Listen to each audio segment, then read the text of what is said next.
Kamu mungkin udah sering nyari tips belajar public speaking, cara belajar public speaking, dan lain-lain. Intinya kamu udah berusaha untuk belajar. Tapi kenapa ya, sebanyak apapun tips dan teori belajar public speaking yang udah kamu cerna, tetap aja susah banget buat prakteknya. Halo semuanya, aku Vivia. Di video ini aku bakal share cara-cara yang aku lakuin supaya lebih lancar public speaking secara effortless. Dengan cara fokus ke ningkatin jam terbang. Cara-cara yang bikin aku lebih lancar buat ngomong dari yang awalnya kayak gini.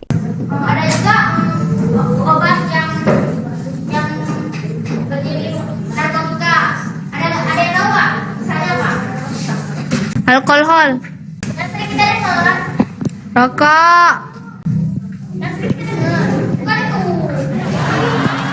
Selamat datang di luar kelas. Ini adalah video pertama luar kelas yang ada di YouTube, dan rencananya di YouTube aku bakal ngebahas seputar self development, hal-hal yang menurut aku perlu dipelajarin tapi jarang banget dipelajarin di kelas. Terus juga isu-isu sosial dan mungkin opini-opiniku yang sebenarnya menurutku penting ya buat dipikirin sama anak muda, buat dikritisin sama anak-anak sekarang. Biasanya di video pendek aku agak susah ya buat ngeluarin pandangan-pandangan pribadi. Pokoknya kurang bisa ngerasa bebas karena aku ngerasa agak dikejar sama yang namanya durasi 1 menit. Jadi aku selalu berusaha supaya poin-poin yang mau aku sampaikan itu benar-benar bisa diserap dalam waktu 1 menit. Sehingga apa? Supaya maksimal, mau nggak mau aku harus ngikutin skrip dan nggak bisa banyak berimprovisasi. Harapannya di YouTube aku bisa lebih terbuka, bisa lebih apa adanya, dan tentunya bisa ngungkapin hal-hal yang selama ini agak susah buat aku ungkapin di video 1 menit. Oke, back to the topic. Kalau kalian ngelihat judul yang ada di video ini yang tanpa belajar, mungkin beberapa di antara kalian bakal agak ke-trigger ya.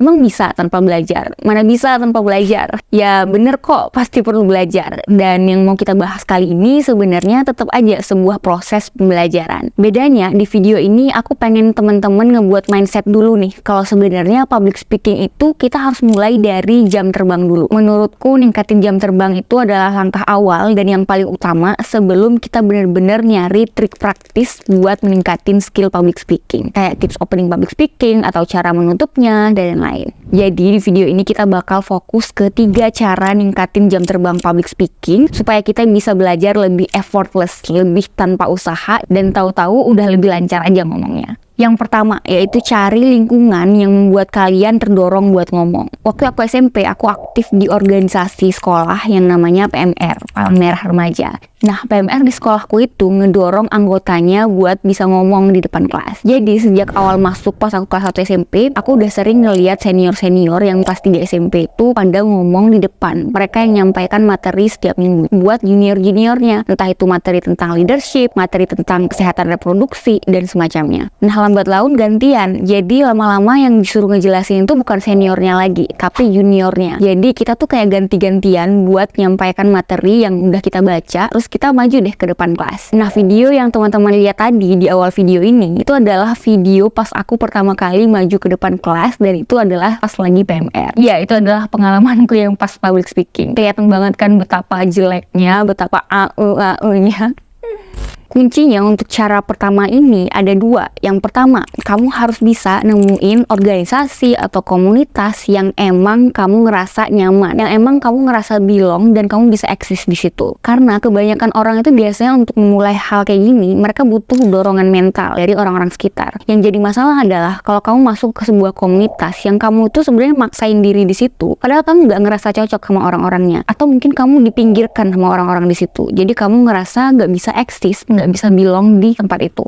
Nah, ini perlu diperhatikan untuk kunci pertama. Terus yang kedua adalah, selain kamu ngerasa belong di sebuah komunitas, kamu juga harus pastiin bahwa komunitas itu ngedorong anggotanya buat public speaking atau diskusi atau berdebat. Karena percuma nih kalau kamu ngerasa belong, ngerasa eksis di sebuah komunitas, tapi komunitas itu nggak ngedorong kamu untuk mencapai tujuanmu bisa ngomong tadi, bisa public speaking ini. Ujung-ujungnya kamu join di situ cuma buat seru-seruan aja, cuma buat biar eksis aja. Tujuan kamu untuk bisa public speaking, untuk bisa diskusi itu akhirnya nggak tercapai. Makanya menurutku dua-duanya ini penting. Terus gimana Kak kalau nggak bisa nemuin komunitas atau organisasi yang bisa menuhin 2 kunci tadi? Nah, kalau gitu kalian harus coba langsung masuk ke cara kedua. Bikin lingkungan kamu jadi kritis dan penuh diskusi. Jadi kalau kamu nggak bisa nemuin lingkungan atau komunitas yang bisa bikin kamu maju, ya berarti kamu sendiri yang harus bikin lingkungan itu. Waktu aku SMA, aku bertekad untuk jadi siswa yang lebih baik, yang lebih aktif, yang nggak menyia-nyiakan potensi prestasiku. Karena waktu aku SMP, aku pernah dapat ranking 40 dari 40 siswa. Terus pas kelas 2 SMA, waktu penjurusan, aku milih jurusan IPS. Dan di situ aku mulai sadar bahwa itu adalah kesempatan buat aku banyak diskusi, banyak debat, banyak kritis. Karena apa? Yang namanya IPS kan memang kayak gitu ya harusnya. Nah, jadi sejak awal aku masuk kelas IPS, aku waktu itu masuk kelas IPSA di SMA Negeri 1 Biren di Aceh. Nah, sejak awal aku masuk, itu aku udah mancing keributan. Jadi kalau ada guru yang nanya dan aku kepikiran jawabannya atau kepikiran sebuah opini, aku pasti nggak ragu untuk angkat suara. Gitu juga kalau misalnya ada temen-temen yang menurutku opininya itu kurang mateng, aku bakal nggak ragu untuk angkat tangan dan nambahin mereka atau malah mengkritik opini mereka. Bagusnya adalah teman-temanku di IPSA ini dari aku kelas 2 sampai kelas 3 SMA, dimana teman-temannya emang sama itu aja, mereka sama sekali nggak baper secara personal walaupun aku itu cukup keras di kelas karena kita banyak presentasinya. Sebagian dari teman-temanku ini pada datengin aku kalau mau presentasi dan mereka sering bilang,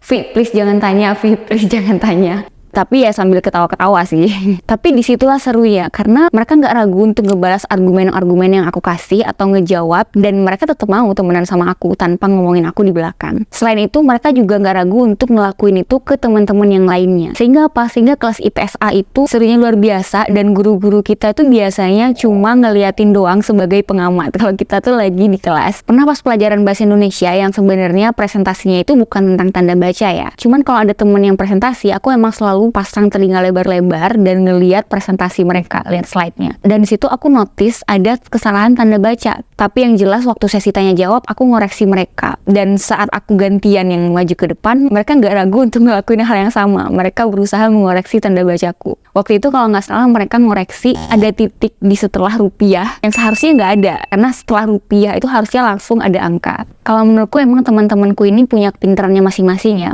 Mereka orangnya kritis-kritis. Sehingga kalau aku agak kejam waktu di kelas, yang mereka ngelakuin hal yang sama. Nggak merasa tersakiti, baper, atau malah nyerang secara personal. Makanya untuk cara nomor 2 ini, kalau kamu mau bikin lingkungan yang kritis dan penuh diskusi, pastiin kamu punya 2 kunci. Yang pertama adalah, kamu harus pastiin kalau orang-orang yang ada di lingkungan itu adalah orang-orang yang mau maju. Orang-orang yang mereka itu punya growth mindset, dan gak akan nyerang kamu secara personal, apalagi di belakang. Terus yang kedua adalah, kamu harus punya muka tembok. Muka tebel, gak boleh takut diomongin orang. Kalau kata Chin Nim Chu di bukunya, Thick Face. Dari buku Thick Face Black Heart. Itu sempat juga dibahas sama suamiku Fahmi, kalian bisa cek di YouTube-nya Fahmi Mustafa. Tapi gimana Kak kalau nggak berani untuk ngelakuin itu? Kalau ukuran satu kelas terasa terlalu besar. Nah kalau kayak gitu, teman-teman bisa mulai dari circle yang kecil dulu. Coba deh untuk ngajak 2-4 orang temen buat bikin kelompok diskusi bareng. Nah terus setiap pertemuan, kalian coba ambil isu-isu terkini. Misal pencalonan Gibran sebagai cawapres. Nah itu kan ada pro dan kontra tuh. Coba deh untuk 2 orang ambil pro, 2 orang ambil kontra. Yang jelas kalian harus bisa berada di posisi pro atau berada di posisi kontra. Karena yang namanya hal kayak gini tuh biasanya nggak ada yang salah dan nggak ada yang benar. Cuma beda persepsi aja. Mau kalian ada di posisi pro atau kontra, kalian coba kumpulin data-data dan kumpulin argumen-argumen yang mau kalian sampaikan. Jadi di situ kalian bisa buka sesi debat singkat lah, entah itu 30 menit atau mungkin kalau keenakan bisa aja sampai sejam. Terus cara yang ketiga adalah coba mulai tentuin gaya public speaking kamu. Cari cara ngomong yang bikin kamu nyaman. Apa kamu lebih nyaman ngomong berapi-api, atau mungkin yang lebih slow, mungkin kayak Kak Maudy Ayunda, atau kayak gayanya Kak Najwa Shihab.